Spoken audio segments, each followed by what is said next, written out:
अस्सलाम वालेकुम बेटे, कैसे आप सब लोग। जी स्टूडेंट्स, जैसे कि आपको पता है कि हमने चैप्टर नंबर 11 स्टार्ट किया था 10th बायोलॉजी का। आज का हमारा लेक्चर नंबर 2 है। लेक्चर नंबर 2 में हमने क्या देखना है, होम्योस्टेसिस इन प्लांट्स देखना है। प्रीवियस लेसन में मैंने आपको होम्योस्टेसिस और 3 और डेफिनेशंस करवाई थी। ऑस्मो रेगुलेशन क्या होता है, थर्मो रेगुलेशन क्या होता है और एक्सक्रीशन क्या होता है। ठीक है जी। तो आज का जो हमारा टॉपिक है वो है होम्योस्टेसिस इन प्लांट्स। तो क्योंकि हम पढ़ रहे हैं बायोलॉजी, तो बायोलॉजी में मैंने आपको बताया था पहले ही कि बायोलॉजी में हम प्लांट्स और एनिमल्स दोनों के साथ डील करते हैं। तो पहले हम पढ़ेंगे होम्योस्टेसिस इन प्लांट्स, यानी कि प्लांट्स अपने अंदर मौजूद जो एनवायरनमेंट है, जो कंडीशन है, उसे कैसे मेंटेन करके रखता है। तो बेटे प्लांट्स के अंदर भी extra amount of carbon dioxide हो सकती है, एक्स्ट्रा अमाउंट ऑफ ऑक्सीजन हो सकती है, वाटर हो सकता है, या फिर नाइट्रोजनस वेस्ट या नाइट्रोजनस मटीरियल हो सकता है। तो वो उन्हें डिफरेंट प्रोसेसेस के ज़रिए से अपनी बॉडी से निकालता है। और वो डिफरेंट प्रोसेसेस कौन कौन से हैं वो हम देखते हैं। हमारे पास यहाँ पर 3 सब हेडिंग्स हैं इसकी होम्योस्टेसिस इन प्लांट्स की। पहली है removal of extra carbon dioxide and water. अब यहाँ पर सवाल ये है कि क्या कार्बन डाइऑक्साइड और ऑक्सीजन किस वक्त बेसिकली एक्स्ट्रा होते हैं, क्योंकि हमने अपने शायद फर्स्ट लेक्चर में ये देखा था, चैप्टर नंबर 10 के फर्स्ट लेक्चर में, सेकेंड लेक्चर में सॉरी, कि कार्बन डाइऑक्साइड और ऑक्सीजन जो है ये किस टाइम प्रोड्यूस होती हैं और ये ऑल्टरनेटिवली यूज़ हो जाती हैं दो प्रोसेसेस में, और ये किस वक्त एक्स्ट्रा हो सकती है। तो हम देख लेते हैं बेटे। तो आपको पता है कि डे टाइम में तो कार्बन डाइऑक्साइड एक्स्ट्रा नहीं हो सकती, क्योंकि डे टाइम में कार्बन डाइऑक्साइड यूज़ होती है, carbon dioxide plus water use होता है, बाकी सनलाइट यूज़ होती है, क्लोरोफिल यूज़ होता है और बन जाता है C6H12O6। ठीक है, और साथ में बनती है ऑक्सीजन। यानी कि डे टाइम में कार्बन डाइऑक्साइड हमें चाहिए, इसलिए ये वेस्ट नहीं है। ठीक है, और इसके नतीजे में जब ऑक्सीजन बनती है तो ये भी वेस्ट नहीं है, ये बाय प्रोडक्ट के तौर पर बनती ज़रूर है, लेकिन ये यूज़ हो जाती है दूसरे प्रोसेस में, यानी कि रेस्पिरेशन वाले प्रोसेस में, जिसका फॉर्मूला है इसके opposite, C6H12O6 plus oxygen gives us carbon dioxide plus water plus energy. ठीक है, एनर्जी, सॉरी बेटे, एनर्जी। ठीक है, तो डे टाइम में कार्बन डाइऑक्साइड वेस्ट नहीं है क्योंकि ये यूज़ हो रही है यहाँ पर, और इसमें बनने वाली ऑक्सीजन यूज़ हो गई इस प्रोसेस में। यहाँ पर अब कार्बन डाइऑक्साइड जो बनेगी वो यूज़ हो जाएगी वापस यहाँ पर, यानी कि डे टाइम में, क्योंकि दोनों प्रोसेसेस यानी कि फोटोसिंथेसिस और रेस्पिरेशन दोनों साइड बाय साइड हो रहे होते हैं, तो इन दोनों के प्रोडक्ट्स आपस में यूज़ हो जाते हैं। लेकिन बेसिकली जब रात का वक्त आता है, नाइट टाइम में, तो नाइट टाइम में हम क्या कहेंगे, नाइट टाइम में क्योंकि सिर्फ और सिर्फ रेस्पिरेशन हो रही होती है, फोटोसिंथेसिस नहीं हो रही होती, क्योंकि फोटोसिंथेसिस के लिए सनलाइट की ज़रूरत है, लेकिन रात के वक्त वो अवेलेबल नहीं होती है, इसलिए सिर्फ और सिर्फ रेस्पिरेशन का प्रोसेस होगा एनर्जी बनाने के लिए। तो उस वक्त जो ऑक्सीजन है वो एनवायरनमेंट से आ रही है, और जो कार्बन डाइऑक्साइड बनेगी क्योंकि उसकी ज़रूरत नहीं है फोटोसिंथेसिस करने के लिए इस वक्त, तो ये वाली कार्बन डाइऑक्साइड क्या होगी, ये होगी वेस्ट। और उसके साथ ही डे टाइम में जो ऑक्सीजन जितनी यहाँ पर यूज़ होनी है हो जाएगी, तो जो एक्स्ट्रा ऑक्सीजन होगी ये होगी वेस्ट, एक्स्ट्रा, जो कि फोटोसिंथेसिस में यूज़ नहीं हो रही। तो फिर से सुनेंगे कि एक्स्ट्रा कार्बन डाइऑक्साइड किस वक्त होती है, रात के वक्त रेस्पिरेशन के प्रोसेस के नतीजे में बनने वाली कार्बन डाइऑक्साइड वेस्ट है, क्योंकि उस वक्त फोटोसिंथेसिस के प्रोसेस के लिए वो नहीं चाहिए होती। डे टाइम में बनने वाली ऑक्सीजन जितनी ज़रूरत होती है रेस्पिरेशन में यूज़ हो जाती है, बाकी जो एक्स्ट्रा होती है वो वेस्ट कहलाएगी। अब ये दोनों वेस्ट कहाँ से रिलीज होंगे बॉडी से, ऑब्वियसली स्टोमेटा के ज़रिए से, यानी कि पोर्स के ज़रिए से। तो जो हमने शायद पढ़ा था अपने पिछले चैप्टर में भी, कि जो लीव्स होती हैं, ठीक है, क्या है बेटा, लीव्स में, मैं यहाँ पे लिख देती हूँ, लीव्स प्लस यंग स्टेम, इन दोनों में जो ये गैसेस हैं वो बाहर निकलेंगी by the help of stomata which is the pore present in the lower side of leave. और जो बाकी हो सकती हैं, रूट्स हो सकती हैं, तो रूट्स की सरफेस से ये इजीली जो है वो क्या हो जाएंगी, डिफ्यूज़ हो जाएंगी, और डिफ्यूज़ होके बाहर निकल जाएंगे। जो रूट्स हैं, रूट्स के सेल्स में मौजूद हैं, तो रूट्स के सेल से ये रूट हेयर में एंटर होंगी और रूट हेयर से बाहर निकल जाएंगी। ठीक है, तो इस तरह से जो है वो एक्स्ट्रा जो वेस्ट चीज़ें हैं, वेस्ट गैसेज जो हैं वो बाहर निकल जाएंगी। ठीक हो गया। नेक्स्ट है बेटा रिमूवल ऑफ एक्स्ट्रा वाटर। अब एक्स्ट्रा वाटर क्या है, पानी जो है वो प्लांट्स को चाहिए होता है, और वो कहाँ से लेते हैं? पानी जो है वो प्लांट्स लेते हैं सॉइल से लेते हैं, ठीक है। सॉइल से रूट हेयर्स से अब्जॉर्ब करते हैं, ठीक है। रूट हेयर्स से पानी अब्जॉर्ब किया जाता है सॉइल से, और उसे यूज़ किया जाता है डिफरेंट पर्पसेस में। उसके साथ साथ प्लांट्स की बॉडी में रूट हेयर के ज़रिए से पानी आया, और साथ ही हमने यहाँ पर अभी पढ़ा है ये रहा रेस्पिरेशन के नतीजे में पानी बनता है। तो इन दो जो है सोर्सेज हैं पानी के, जो कि प्लांट की बॉडी के अंदर एंटर होते हैं या उनकी बॉडी के अंदर बनते हैं। अब जितनी ज़रूरत है वाटर की वो यूज़ कर लेते हैं डिफरेंट सेल्स। और बेसिकली वाटर प्लांट्स को क्यों चाहिए होता है? वाटर प्लांट्स को चाहिए होता है टर्जिडिटी के लिए। टर्जिडिटी क्या होती है? सख्तपन। बेसिकली क्या होता है कि प्लांट्स के सेल में, ये आपने 9th क्लास में पढ़ा है, प्लांट्स के सेल के अंदर पानी एंटर होता जाता है और उनके वैक्यूल में भरता जाता है, और ये वैक्यूल बाहर की तरफ प्रेशर लगाता है, और ये जो सेल है ये टर्जिड हो जाता है, सख्त हो जाता है। तो जो यंग स्टेम्स होती हैं, हर्बेशियस स्टेम्स या बाकी जो सेल्स हैं, उन्हें टर्जिड करने के लिए यही प्रोसेस यूज़ किया जाता है कि उनके अंदर पानी उनके वैक्यूल के अंदर बहुत ज़्यादा भर दिया जाता है ताकि वो टर्जिडिटी शो कर सके, ठीक है। तो प्लांट जो है वाटर को टर्जिडिटी के लिए यूज़ करते हैं, उसके अलावा डिफरेंट प्रोसेसेस में भी यूज़ करते हैं। अब प्लांट्स अगर एक्स्ट्रा है तो वो कैसे निकलेगा बाहर? जितनी ज़रूरत थी वो यूज़ कर लिया, एक्स्ट्रा जो वाटर है वो कैसे बाहर निकलता है? तो एक्स्ट्रा वाटर रिलीज होता है by the process of transpiration.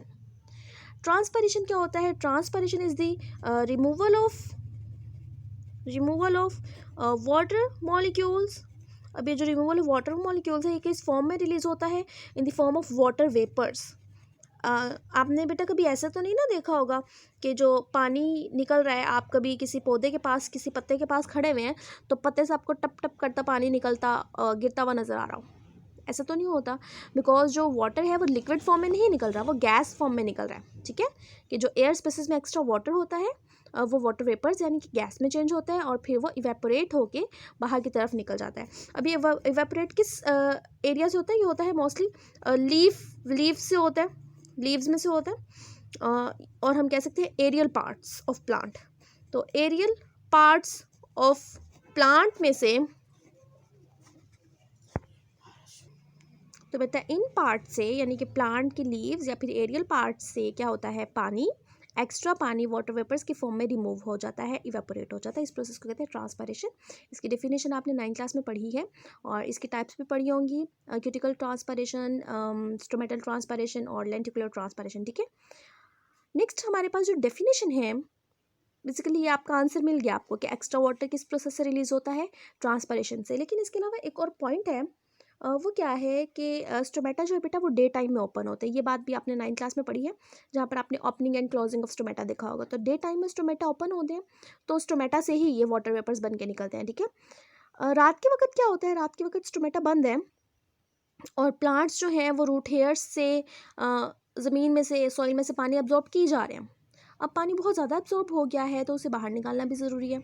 तो क्या होता है कि प्लांट्स में जो लीव्स हैं बेटे, लीव्स के जो एजेस, किनारे हैं, लीव्स के जो टिप्स हैं, मैं यहाँ पे लिख देती हूँ, एजेस और टिप्स जो हैं, इन दो पॉइंट्स में से वो पानी बहुत ज़्यादा प्रेशर लगा रहा होता है। तो पानी जब प्रेशर लगा रहा है, क्योंकि बहुत ज़्यादा भरा हुआ है सेल्स के अंदर पानी, लीव के सेल्स के अंदर, तो वो ड्रॉप्स की फॉर्म में फिर वो आहिस्ता आहिस्ता से निकलना शुरू हो जाता है। तो ड्रॉप्स की फॉर्म में लीव्स के एजेस और टिप्स से पानी का निकलना गुटेशन कहलाता है।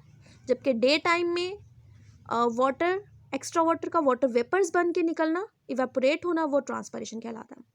अब एक इम्पॉर्टेंट पॉइंट लिखा हुआ है आपकी बुक में, वो क्या है कि don't confuse guttation with the dew drops. Dew drops क्या होते हैं बेटा? आप इन्हें शबनम के कतरे कहते हैं। और शबनम के कतरे क्या होते हैं? बेसिकली ये क्या होता है, ये कंडेंसेशन के प्रोसेस से होता है कि हवा में जो वाटर मॉलिक्यूल्स, वाटर वेपर्स मौजूद होते हैं, वाटर वेपर्स यानी कि गैस मॉलिक्यूल्स जो होते हैं हवा के अंदर, क्योंकि सुबह सुबह के वक्त जो है हवा ठंडी होती है, वो ठंडे होके, गैस फॉर्म है, वो ठंडी होके गिरती है ड्रॉप्स बन के ग्रासेस के ऊपर, उसे हम ड्यू ड्रॉप्स कहते हैं। फिर सुने, जो वाटर मॉलिक्यूल्स हैं, जो वाटर वेपर्स हैं, वो गैस फॉर्म में मौजूद होते हैं हवा के अंदर। गैस को जब ठंडा किया जाता है, ठीक है, तो वो किस में कन्वर्ट हो जाती है? लिक्विड में कन्वर्ट हो जाती है। इस प्रोसेस को कंडेंसेशन कहते हैं। तो कंडेंसेशन के नतीजे में जो है ड्यू ड्रॉप्स गिरते हैं, ये ड्यू ड्रॉप्स हैं। जबकि रात के वक्त स्टोमेटा बंद होने की वजह से एक्स्ट्रा वाटर लीव्स के एजेस और टिप से निकलता है, उसे गुटेशन कहते हैं।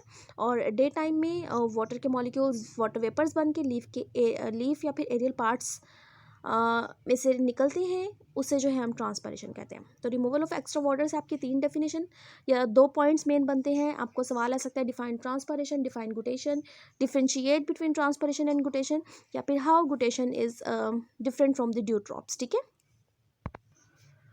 ओके बेटा, मैंने कहा था कि 3 सब हेडिंग्स हैं। तो हमारी जो लास्ट सब हेडिंग है आज के टॉपिक की वो है removal of other metabolic waste. Other metabolic waste क्या है? अब आपको मैंने बताया था कि मेटाबॉलिक वेस्ट क्या होते हैं। मेटाबॉलिक वेस्ट वो होते हैं जो कि मेटाबॉलिज्म के नतीजे में बनते हैं। ठीक है, waste which are produced as a result of metabolism. ठीक है, मेटाबॉलिज्म के नतीजे में जो वेस्ट प्रोड्यूस होता है उसे हम मेटाबॉलिक वेस्ट कहते हैं। अब बहुत सारे मेटाबॉलिक वेस्ट होते हैं, ये वेरी करता है कि केमिकल रिएक्शन कौन सा हो रहा है। तो प्लांट्स के अंदर डिफरेंट केमिकल रिएक्शंस हो रहे होते हैं, उनके नतीजे में कुछ वेस्ट प्रोड्यूस होते हैं। आपकी बुक में एक एग्जाम्पल दी गई है कि कुछ वेस्ट ऐसे होते हैं जो कि प्लांट की बॉडी के अंदर इनसॉल्युबल हार्मफुल नहीं होते, शायद जी हार्मलेस इनसॉल्युबल फॉर्म में। क्या कहा है कि कुछ वेस्ट ऐसे हैं जो कि प्लांट की बॉडी के अंदर हार्मलेस यानी कि नुकसान नहीं पहुंचाते, इनसॉल्युबल ना ही वो प्लांट के जो फ्लूइड है उसके अंदर सॉल्युबल होते हैं।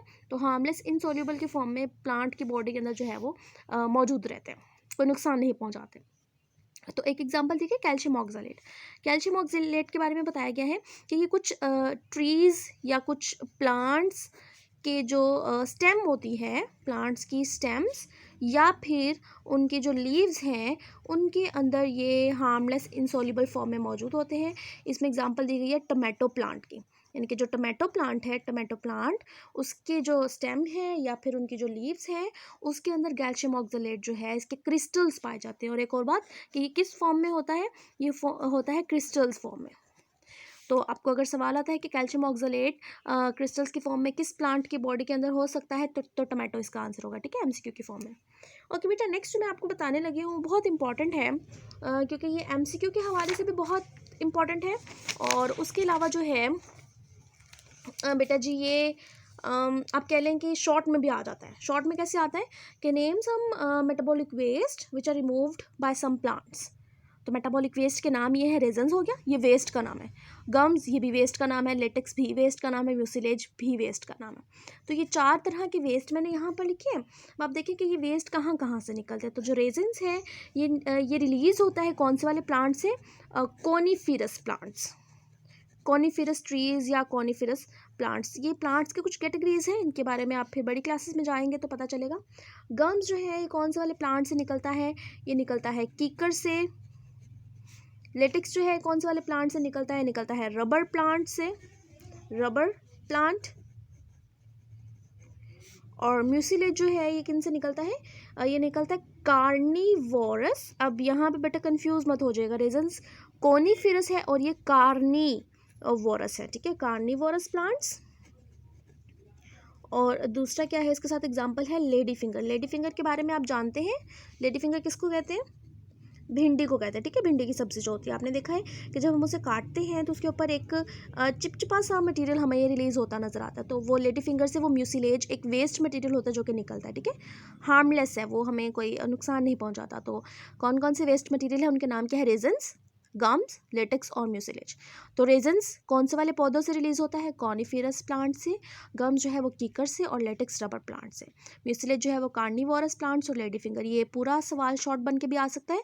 उसके अलावा एमसीक्यू जो है पास पेपर का शायद गम के बारे में है या रेजन्स के बारे में था, एग्जैक्टली अभी मुझे याद नहीं है। या तो ऐसा है कि रेजन्स कौन से वाले पौधे रिलीज करते हैं, यहाँ पे गम्स रिलीज बाय डैश। इन दोनों में से कोई एक पास पेपर का एमसीक्यू भी है। ठीक है, तो आज के लिए बेटा इतना ही। हमने आज क्या पढ़ा है, होमोस्टेसिस इन प्लांट्स पढ़ा है। और होमोस्टेसिस इन प्लांट्स में हमने 3 सब हेडिंग पढ़ी। पहले हमने removal of carbon dioxide, extra carbon dioxide और ऑक्सीजन पढ़ा। फिर हमने रिमूवल ऑफ एक्स्ट्रा वाटर पढ़ा। अब हमने पढ़ा है रिमूवल ऑफ मेटाबॉलिक वेस्ट। तो यहाँ पे हमने देखा है कि कौन कौन से वेस्ट हो सकते हैं प्लांट की बॉडी के अंदर। यहाँ पर एक इंपॉर्टेंट और पॉइंट है, वो क्या है, लीफ फॉल। हम देखते हैं कि ऑटम सीजन में क्या होता है कि जो प्लांट्स हैं उनकी लीव्स गिर जाती हैं, लीफ फॉल कहते हैं ना हम उसे।